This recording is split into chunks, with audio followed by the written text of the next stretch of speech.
Welcome back to the Bravery Blueprint. Once again, I'm here with my co-host, Brian Ellis, and we are excited about today's guest. Today's guest is Dr.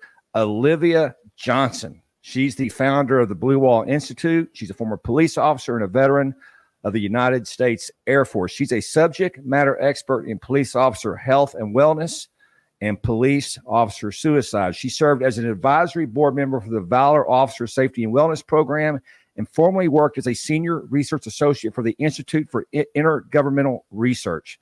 She was a program advisor and lead instructor for the National Suicide Awareness for Law Enforcement Officers program, and she has also received her law enforcement psychological autopsy certification from the American Association of Suicidology. Man, so much to talk about. Dr. Johnson, how are you doing today? And thanks for being here. I'm excellent. Thanks for having me, Travis and Brian. Nice to meet you as well. Thank you.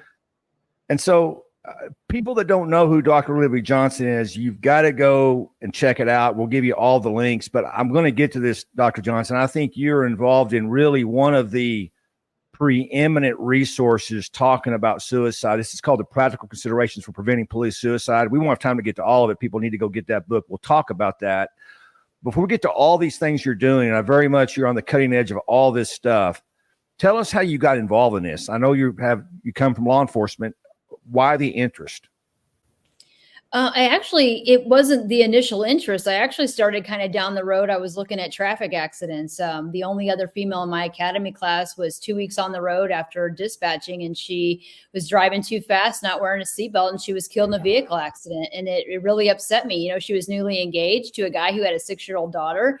And I was upset of why we didn't sit her down and talk to her. And I started down that road. I had my entire dissertation written, and I started looking into some of these cases of, people getting into one vehicle crashes, and I started uncovering these suicide cases, and it really intrigued me.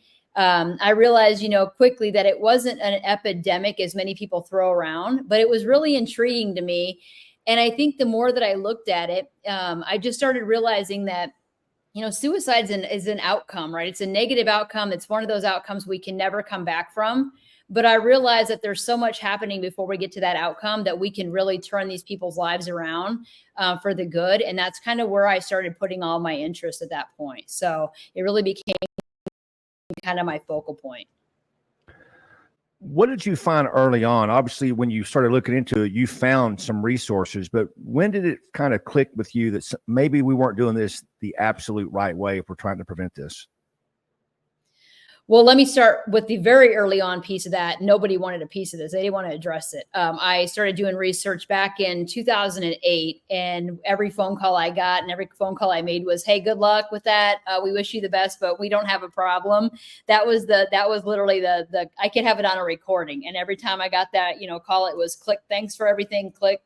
About 6 months into those phone calls, then it became, "Olivia, we had a suicide. We need your help."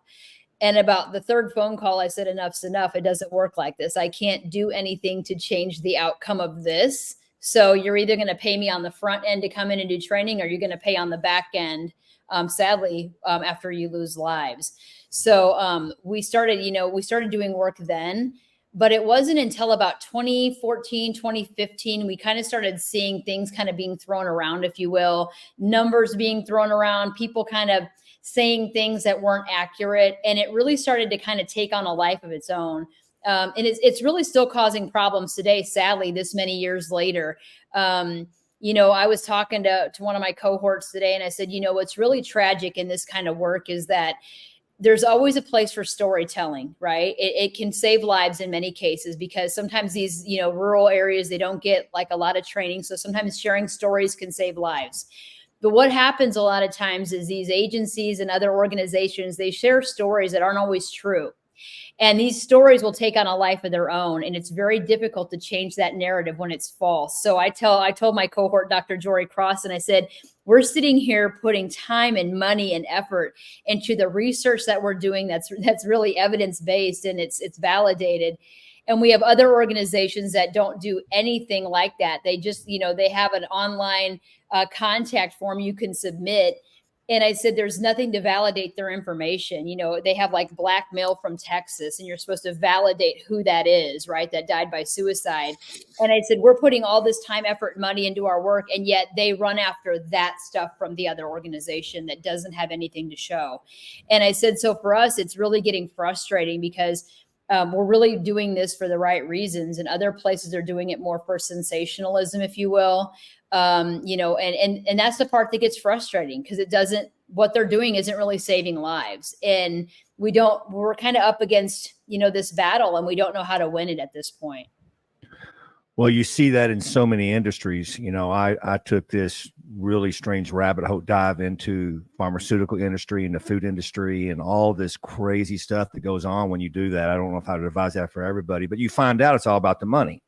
Yeah. They're giving advice that are killing Americans because people have their hand in the cookie jar, and it's about money. And so when you have some of this nonsense out there, that's really oftentimes what it's about. It may be just sensationalism, but there's DOJ grants and there's money involved. And oftentimes there's not any money to solve the problem. There's not any money to put evidence behind the problem. That's why I love what you do. Is everything you do is data driven, Olivia. And I know you're frustrated, but you have to understand there is a huge need for this. And you've done a lot of studies on the suicide. I'm particularly interested in the autopsies that you do, not physical autopsies, but the psychological autopsies. And you've got this great program called the Fatal 10. And you've even taken that into other industries. But let's just stop with law enforcement now. Talk to our audience about why the Fatal 10 is so important and the research that's behind it. Yeah. So, what I do is I collect autopsy, like regular autopsies, right? I collect toxicologies, police reports. I go back a minimum of a year on social media on anything I can find. I look for any pending litigation, any use of force complaints. We get family, friends, coworkers that'll come and do an interview with us. And that alone is another 227 questions that they will try to answer on a psychological autopsy template that we have used from the American Association of Suicidology. We have taken part of what they have. We've added an additional 100 questions, and we've taken what the military has provided. So we take kind of this whole package, if you will, and we put it together to try to understand more of the why behind that piece.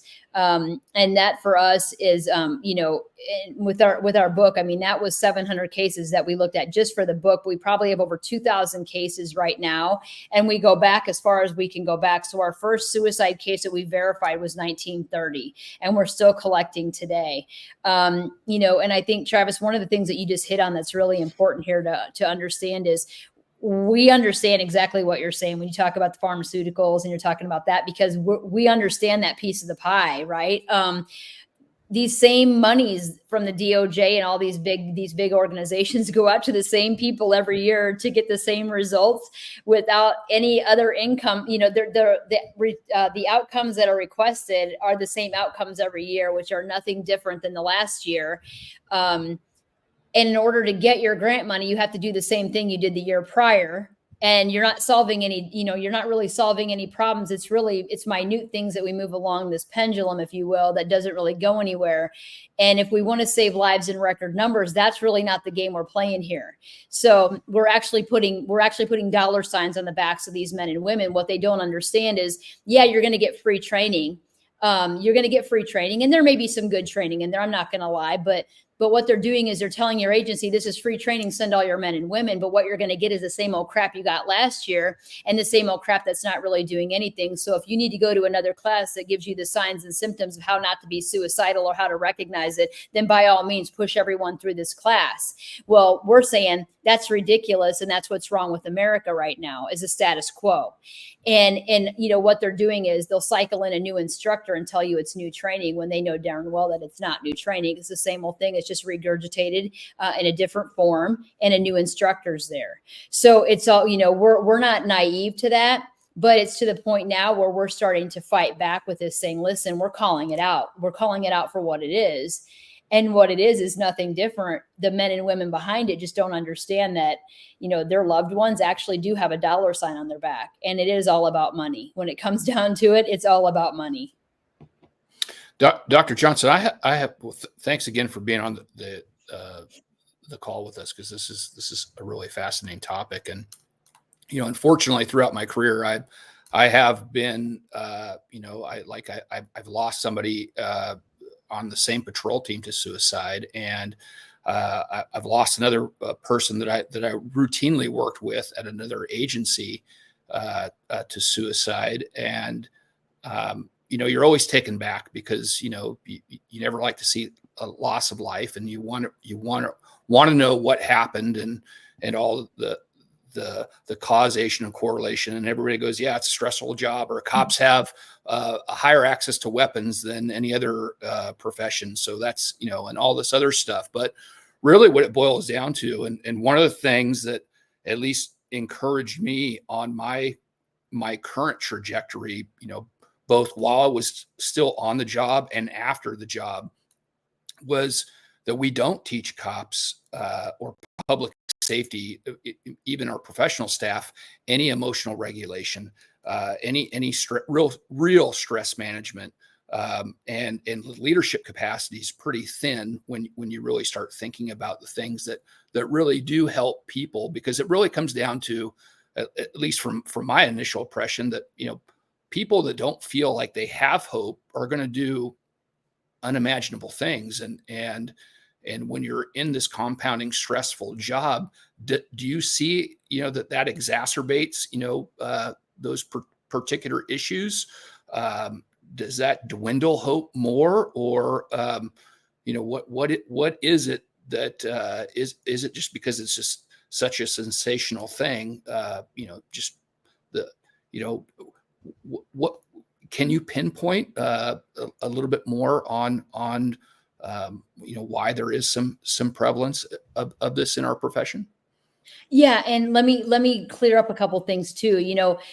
We're not a leading occupation for suicide either, and I think that's another misnomer that kind of goes around. We're talking like the mining and the fishing, and there's several other occupations that are pretty high in suicide. So we're not up there in the high ranking ones, if you will. But what we found in our data, along with the fatal 10, the top three issues are, interpersonal relationship issues, substance abuse and addiction, stress and trauma. And that stress and trauma piece is pretty fundamental. So that stress and trauma piece has a couple points to it. Number one is the cumulative trauma not only has to do with the job, which is what many people want to first point out, is it's PTSD and it's the job, which is simply not true. It's not just that. That's a piece of the pie, but it's a really small piece. It's that childhood trauma and stuff that we brought with us to the job that we've never dealt with. And it also includes that stress, but it's the way we deal with the stress. We don't deal with it appropriately. So whatever we use to deal with that stress, it has secondary consequences, and it's usually alcohol. Like we use that alcohol piece, right? And that works right now, and it's great.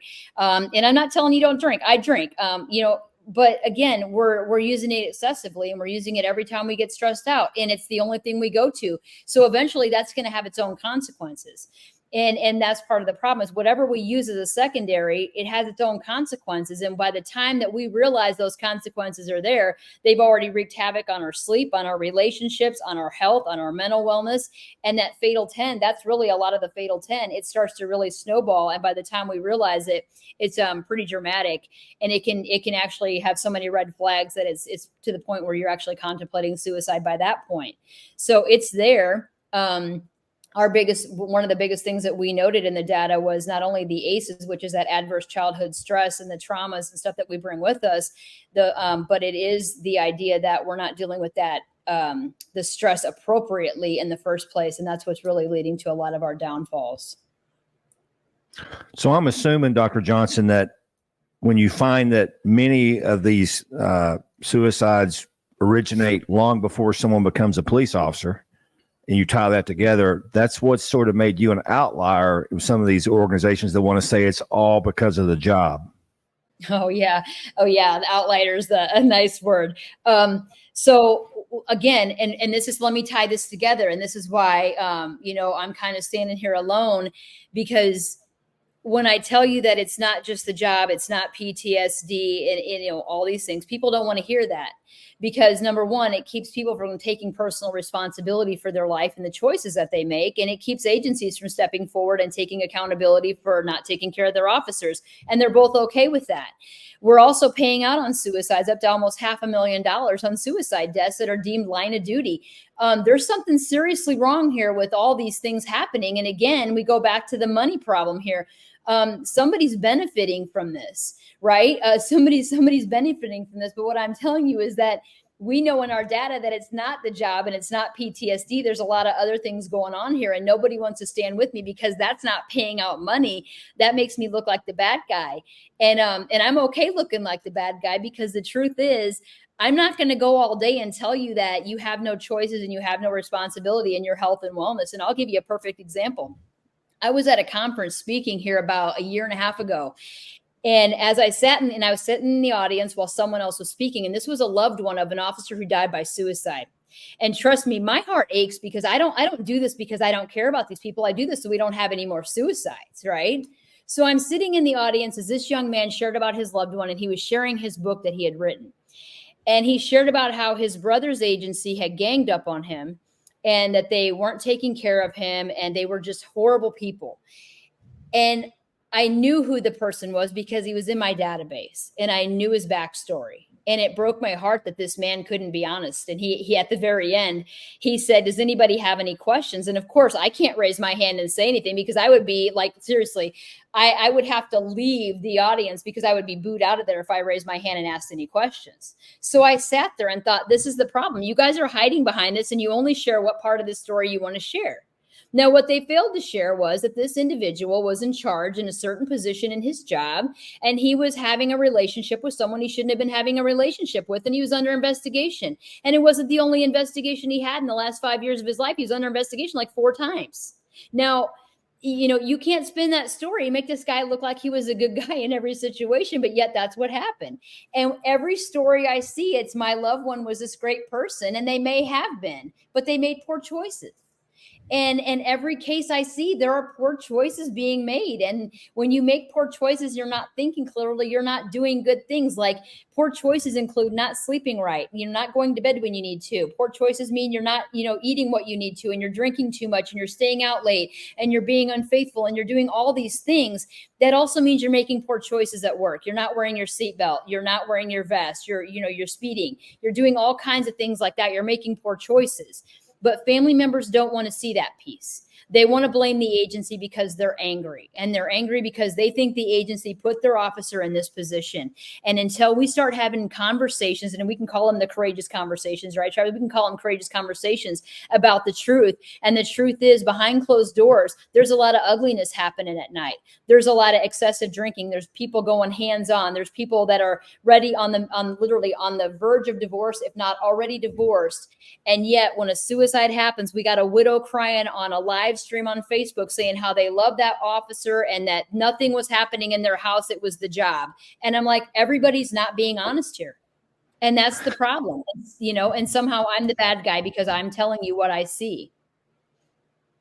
Yeah, it reminds me of that movie Lethal Weapon. And those of you that are listening to this that don't know that movie, we hate you if you're that young. You need to know about that movie. Mel Gibson, one of the greatest cop movies of all time, but also one of the most stereotypical cop movies of all time, because Mel Gibson played the suicidal, crazy cop, great cop on the streets, but his personal life was a wreck. One of the most powerful scenes is when he put a gun in his mouth, and it was a powerful scene. I remember watching it for the first time. But we bring some of that to the job with us. We think we can make these type of choices because it's because of the job, when the truth is you're making those choices away from the job. And so, Olivia, I would ask you, if there's a decision maker listening to this, and I hope there's plenty of them, what do we do about this? Because there's probably a certain point with those bad decisions where it's hard to reverse those decisions. How do we get involved in these officers' lives? And I think you're going to probably say they need to be a young officer and very new on the department, but how do we portray this in the right way to where they just don't go, well, I'm just going to fall in this stereotypical mindset and this is what, I'm supposed to be 3 times divorced. I'm supposed to be an alcoholic. I'm supposed to make these decisions because that's why I see this profession is happening. How do we change that from a department level? Well, and that's one of the things I hate too, is when people say that, they should have been divorced 3 or 4 or 5 times, whatever. I think that's, we have that mindset in many occupations. It's this idea that if you're not there, then you're not normal, because I was there and I'm normal kind of thing. And I think we need to stop that mindset. And this isn't just for the new people. There are many people in your agency that are hurting right now. There are many people in your agency that are struggling. And there are definitely many people in your agency that are making bad choices. If there are people in your agency who are drinking too much, not sleeping enough, having relationships outside the relationships that they are in, and they're under investigation, they're making bad choices. It's really pretty simple, right? So they're needing assistance right now. So there are people in your agency that need help. And we offer this training, and our training is much different than anyone else's. Number one, it's inoculation training, which means that we try to get to you before you start having problems. If you have problems, we come in and we do a triage. So you need to stop getting the Band-Aid training that you're getting and literally get the tourniquet training that you need, so we can start doing some real work in your agency. We come in and we look at the 10 major issues that are going to be causing your officers and their families, that literally they're going to have the most devastating impacts on their lives. We come in and we go, what are the top 3 things right now that are going to do the worst damage, but we can make the most, we can do the most good right now. We pick those 3. We come in and we do the first 3 things right now. Then we do the follow-up class, and we get everybody cycled through as fast as we can, because we know that a lot of these people that you think are doing okay, you're never going to know they're not. But they're struggling probably even more than the ones that are coming in with problems, because they're so good at keeping it hidden. Your type A, they're rigid in thinking. They're very, they're black and white. They're dichotomous. It's right or wrong. And they're really straddling that line of being good one minute and not good the next. And that's literally probably a daily thing, if not an hourly thing, where they're struggling with personal stuff.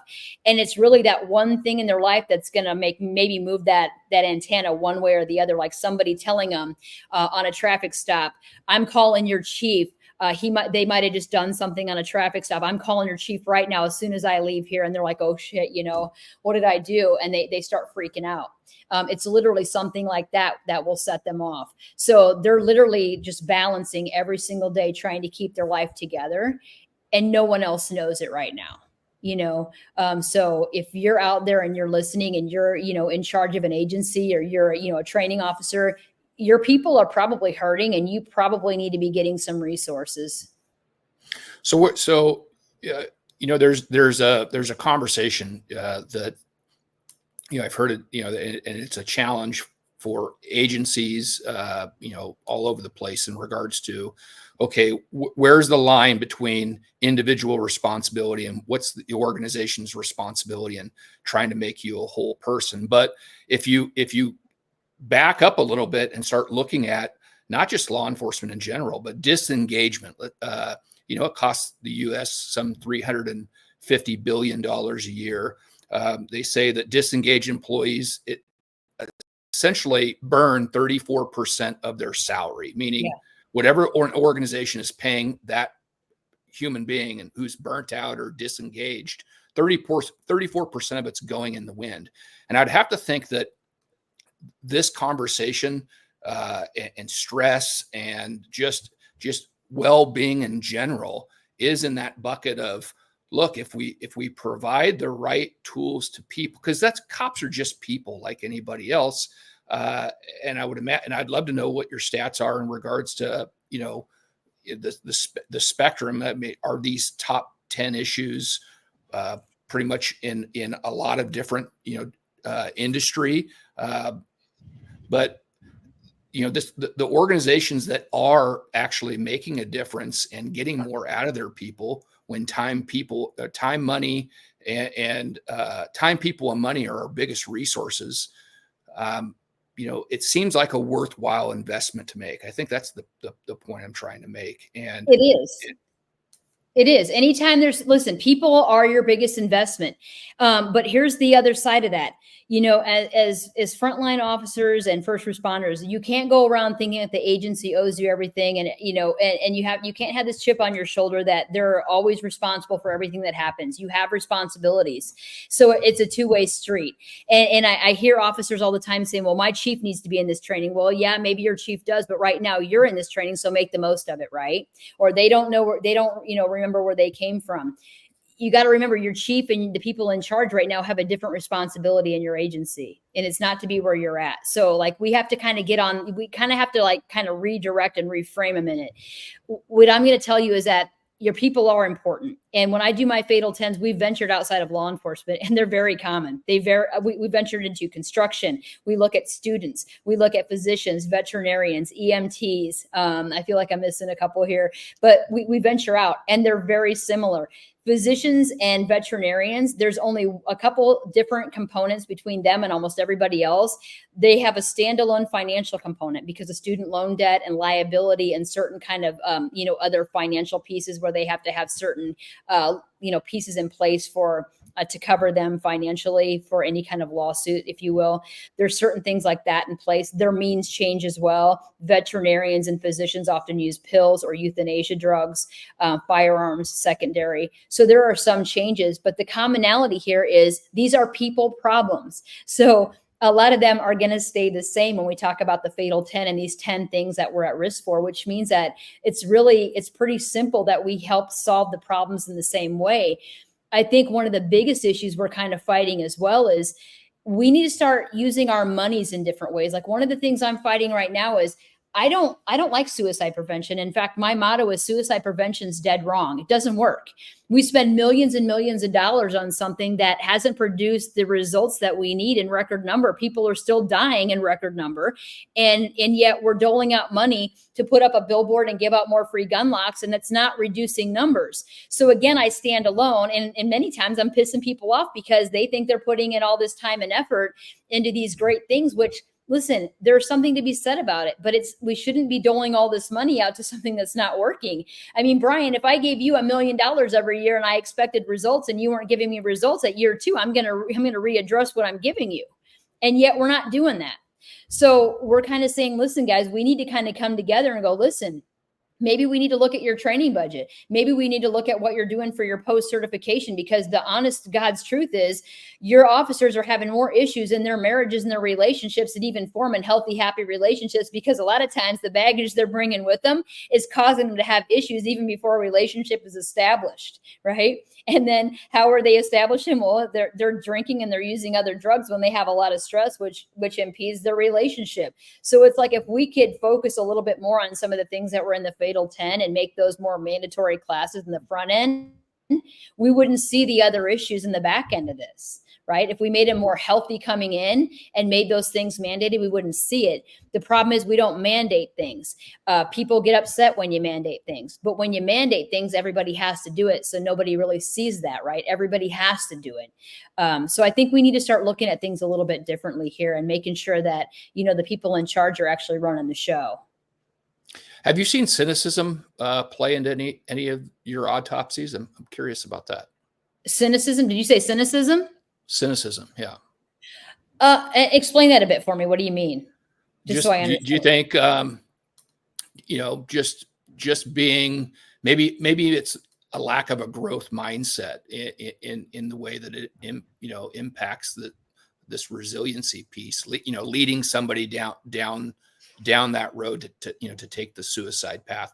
I mean, we know, you know, police departments, you know, there's a good trend in regards to being a cynic with this job.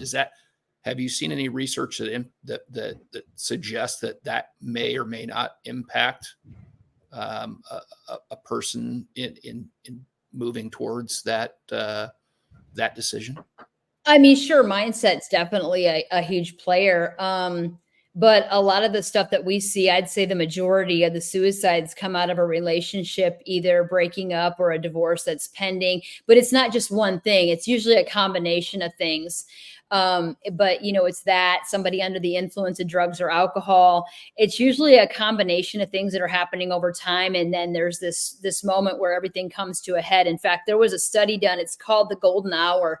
It was out of Texas, I believe. I think it was Dallas. There was 135 people that were interviewed that had attempted to take their life, but they lived.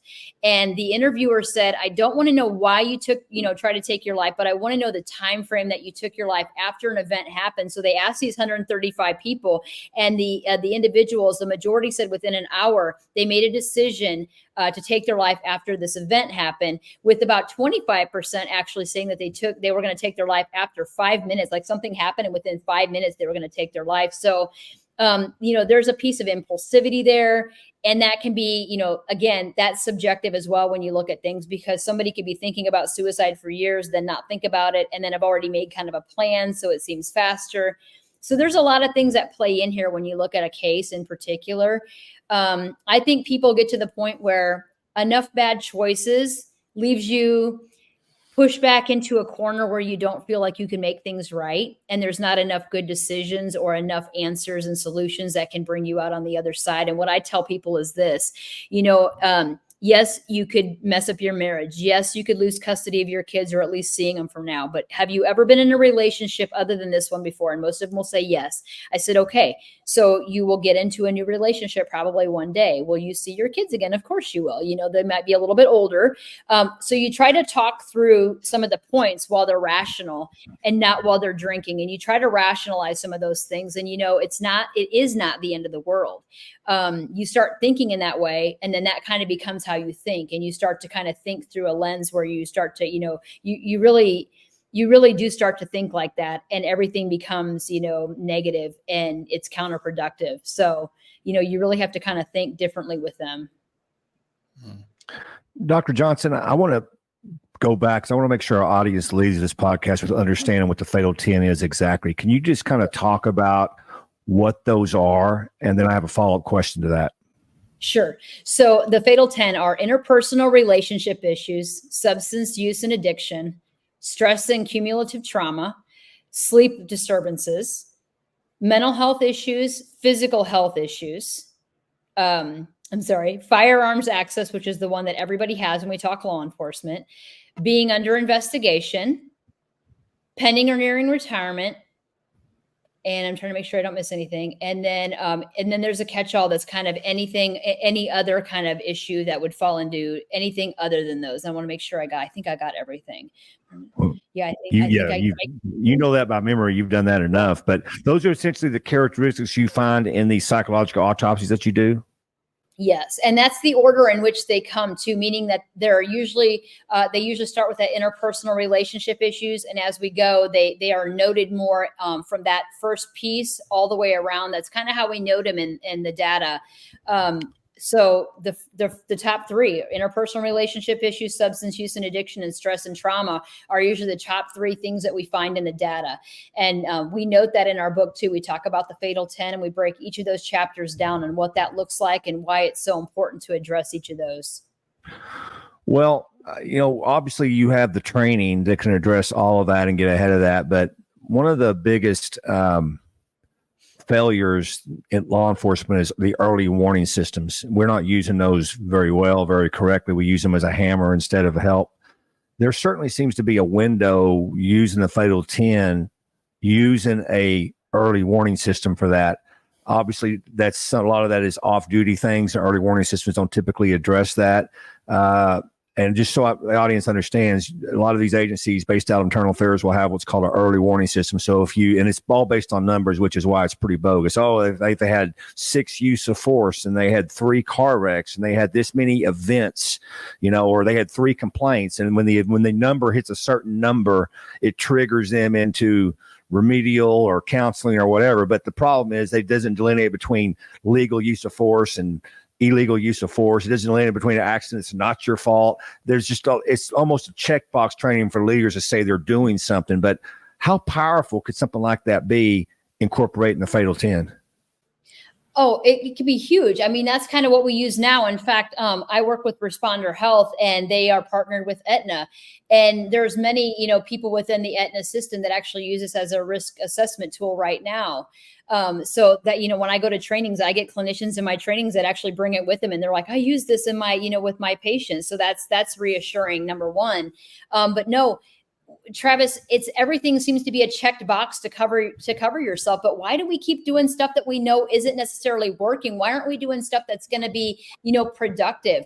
We even address that in the first chapter of that book. We talk about things that we're doing now that aren't working. That a lot of the testing that we do now, a lot of the guys and gals today will say, well, we're going to be digging bottom of the barrel. We're bringing in all these new people. And I'm like, guys, we already have issues here. This isn't going to be something new. There are already issues in many of these agencies. We're not doing backgrounds. We're not doing psychologicals. Many of the people in my database, when I talk about sexual deviance, that came out of it's being under investigation. That was one. I knew I was forgetting one, Travis, being under investigation. It's a small piece of the pie, but the majority under investigation in my Fatal 10 were under investigation for child sex crimes. And that just sickened me, right? Because I'm thinking, how did I miss this piece of the pie? I have a database of over 2,000 just of that whole group, right? And I'm like, how are we missing these people? How did they get hired? And many of them have decades on the job because we're not testing for the right stuff. We're not asking the right questions. We're not doing the right stuff to really look for these kind of people and look for this type of deviance. So again, what we're doing, we just keep redoing it every year, thinking that we're somehow going to catch it. We're not going to catch it. We got to keep up with the times as things are changing, as criminals become better and quicker and more thoughtful. We also have to be that because they're going to be joining our ranks. I mean, they're already here in some cases. We've got to be thinking the same way, and we've got to also be evolving in other things that we do to kind of keep productive and keep in the market with other occupations, so that we're kind of like in the running, if you will, with other occupations that are out there. We don't want to be behind the curve. If you're thinking about things, we're kind of behind the curve on a lot of this stuff because it really gives a black eye to the entire occupation when something is discovered after the fact and we should have known about it. Well, Dr. Johnson, I totally agree. One of the biggest challenges I see is, there's a lot of really innovative agencies in the United States trying to do their part to enhance well-being, peer support services. For some agencies, peer support's been a 20-year endeavor, whereas less than half of agencies nationwide have a peer support, process. So that there's a hurdle. But you have innovative agencies like I think Oklahoma Police Department, I think Dallas too, where they provide assistance to people that raise their hand and say, hey, I've got a problem with alcohol, and legitimately trying to fix people. But and it's one of the reasons why I'm so passionate about the work that I do, with Magnus Works is providing a platform that allows us to do assessments for individuals and organizationals in an environment that allows people that psychological safety to because if you don't feel safe, you're going to play it safe. Like I'm never going to take a survey monkey from my agency. Right. If I think that there's some repercussions from, no matter who says what's, like how safe it is, you're probably not going to get the most honest answer, from a human being. But when I do feel safe, I can give a lot of good data to the organization to actually have a logical response. And we're seeing that working firsthand with over 2 million data points, in public safety and providing objective truth for the organization to respond to. So I couldn't agree more. I mean, more assessments are needed, more opportunities for people to understand, because let's face it. I mean, think throughout our life, we don't get financial training, unless we have really good parents that have that acumen. We don't get really any kind of relationship training. And we kind of figure this stuff out on our own. And sometimes, maybe we don't come from the best families, or maybe we just haven't had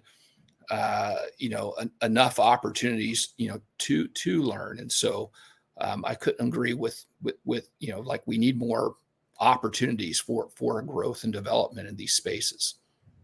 Yeah. And I mean, once, if people understood more of why they do what they do, like one of the things I shared in my trainings is I said, I think most of us can predict the future. And they kind of laugh. And I said, no, play along with me for a second. I said, now listen, if you met your last 3 significant others at the bar, where's number 4 coming from?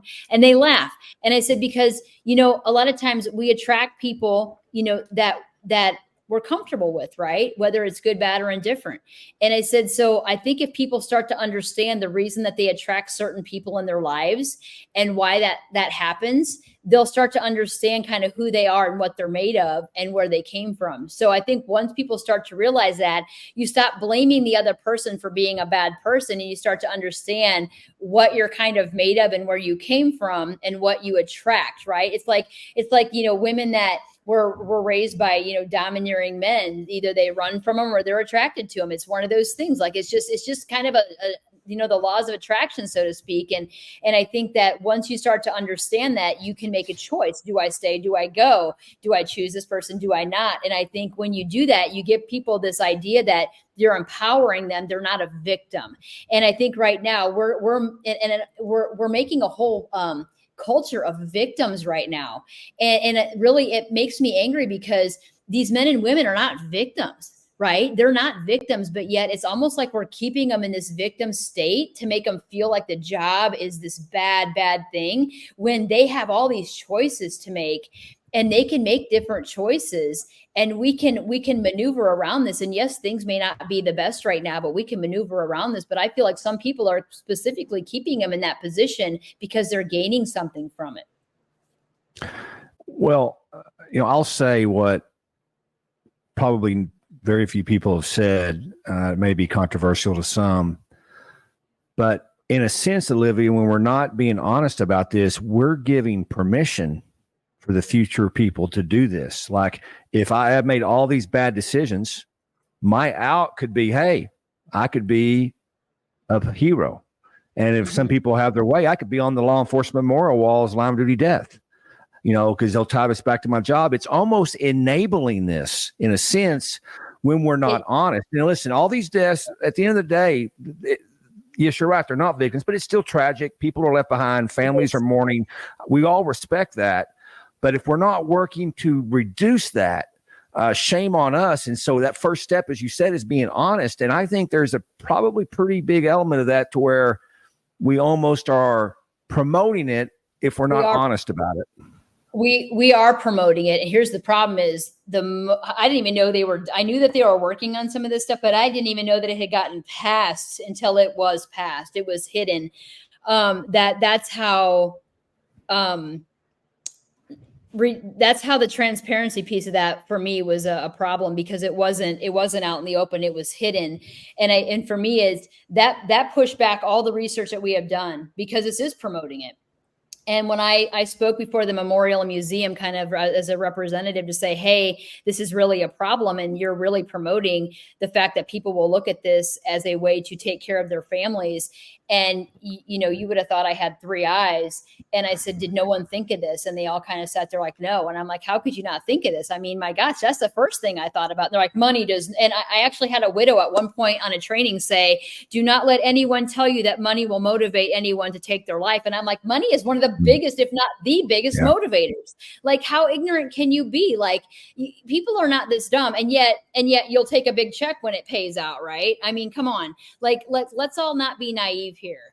I'm just kind of blown away by this. And listen, I want the families to be taken care of as well, but somebody's got some deep pockets here.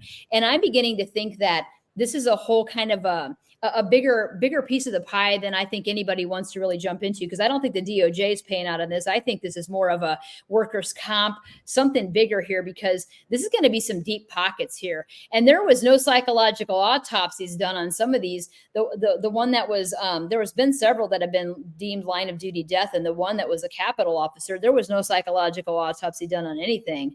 And I mean, I'm one of the only ones that do those in the country, and no one came to me about it.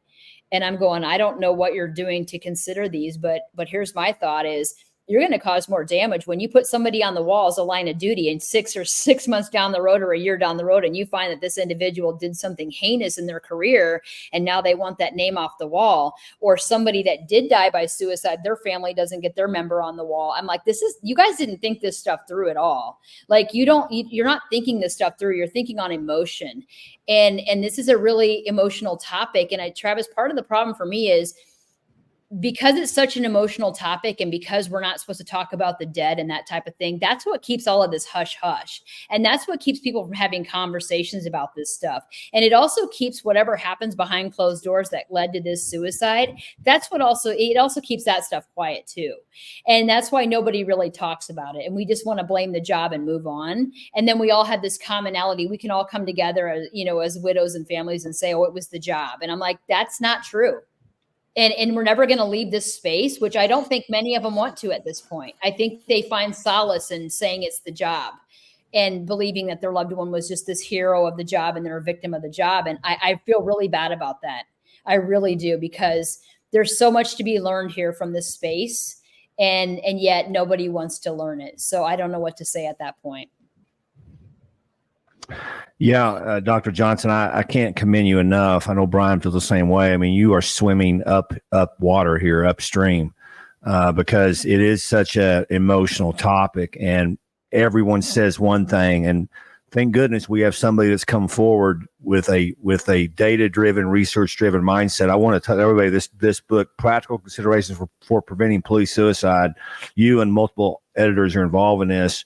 To me, this was a game changer, Dr. Johnson, because I had read and they had consumed all of the things that you're talking about, which is not exactly right. And when the data and the research behind this, there was just no question. You really can't argue with it. Probably not a bestseller because of what we're talking about today. People don't want to hear it. But man, the effort and the work that went into it, I really appreciate you. Where can people find out more? Where can they find all about Dr. Johnson and get the real solutions to this horrible problem? They can visit bw-institute.com or just Google the Blue Wall Institute.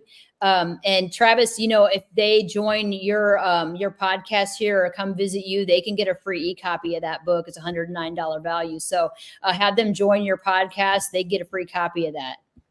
Well, let's just do this. Let's just, people that come to this podcast, just reach out to Dr. Johnson. You probably have a mailing list on your website, right? Oh yeah. Send me my email. You can send an email. It's olivia@bw-institute.com. I'll be happy to give you a free copy. I'm not making any money off this book. I think I made $200.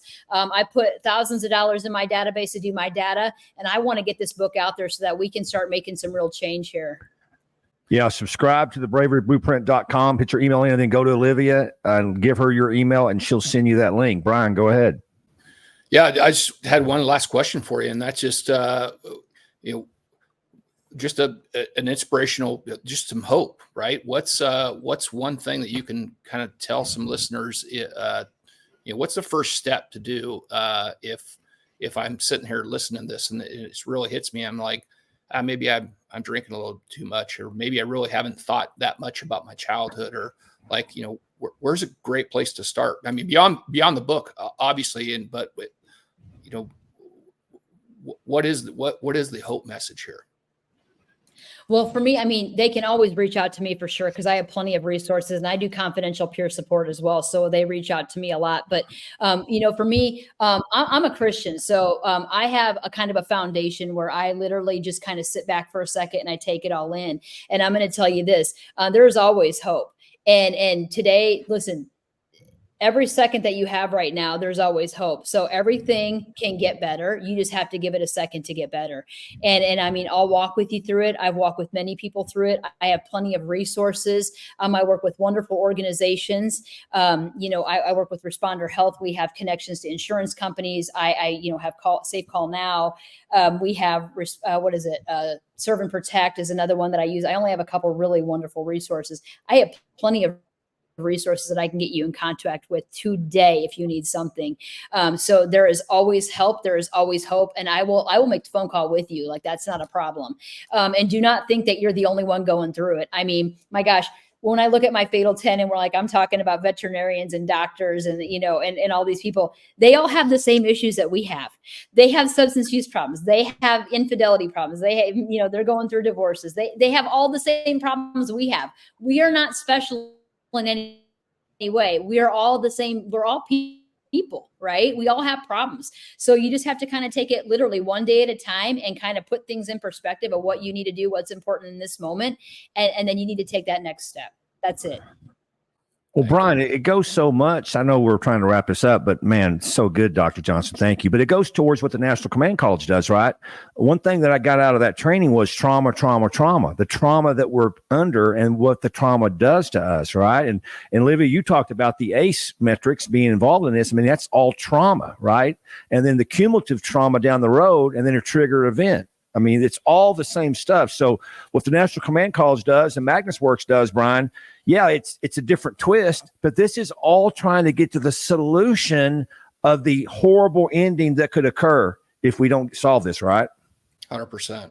I mean, and we need to do something because, we all come in here with some kind of issue, right? Trauma, excessive stress, whatever it is. And until we figure that out, until we start taking care of that and see somebody that can really help us with that, it's either going to sit there, it's going to eventually be triggered, and we're going to accumulate it. You're going to have some really unwell people in your agencies. One more, or maybe not one more. How much does social media play a role in this? Because I know that people, when you go to social media, you're seeing either something fake or you're seeing the best of that person, the best of that day. I hate the summertime because I get to see everybody's cool vacation spots and I get angry right there, right? But that has to play a role, right? Because there's a lie out there on social media right in your face. And if you're dealing with these issues, Dr. Johnson, that has to take its toll, does it not? Well, I see more of the social media stuff for younger people. But one of the things I notice, especially with like people in our age group, if you will, that seems to be a real problem is they get into confrontations online or they say something online. Somebody screen captures it. Like they can't quite defend themselves and they don't get like the respect. Like it becomes a real problem. Like they'll post something online and then they get a rebuttal and they can't quite defend themselves. And then it becomes like kind of this back and forth thing. And they just don't know where to go with it. And then all of a sudden they're saying and doing things that they normally wouldn't do if they were in person. And it's like, oh my gosh, what are you doing? Now, whether they had a couple drinks, I don't know. But I've seen that really kind of escalate in some cases. People that I know and I'm going, that's not the person I know. And I'm like, why would you do that? And they're like, I really don't know. It got out of hand. And I'm like, well, it's not like you're just sitting on a computer and this isn't another person. So a lot of times they're doing stuff that's really out of character for them. And then they regret it. But again, it's still online. And if somebody screen captures that, it's never gone. So they're doing stuff that they really shouldn't be doing online. And another thing that social media I get a lot of calls about is they're sexting and they're texting or instant messaging people that they shouldn't be.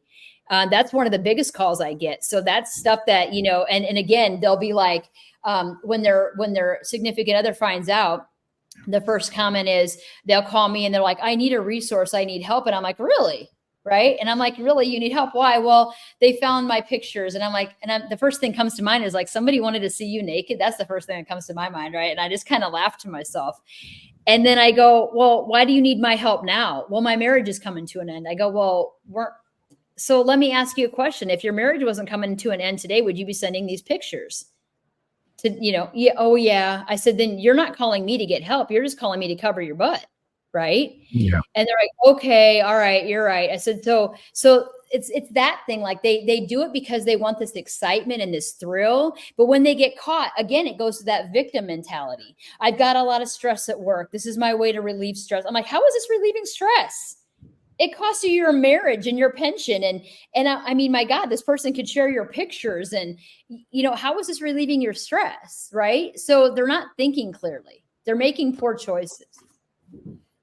Yeah. There's actually a really good article that was written years ago it's called "Is Facebook Making Us Lonely?" And it's something to consider in regards to just how to, it's just like anything else, moderate your uses on social media and try not to be this, keeping up with the Joneses and again, it goes back to emotional regulations. What I heard Dr. Johnson say in this hour window of, like we just being a good emotional regulation space, having the ability to reflect and think and maybe if we had more skills as people in just that process, we could push these numbers down. And Brian, maybe the reason we don't is because of all the trauma and stuff that we had coming in, right? There's a reason that we don't communicate well with certain people and at certain times. Think about that. I mean, just something to leave you on, right? Right. Powerful stuff. Dr. Olivia Johnson, thank you so much. On behalf of my co-host, Brian Ellis, thank you for being here. Thank you for watching. Thank you for listening. We'll see you next time.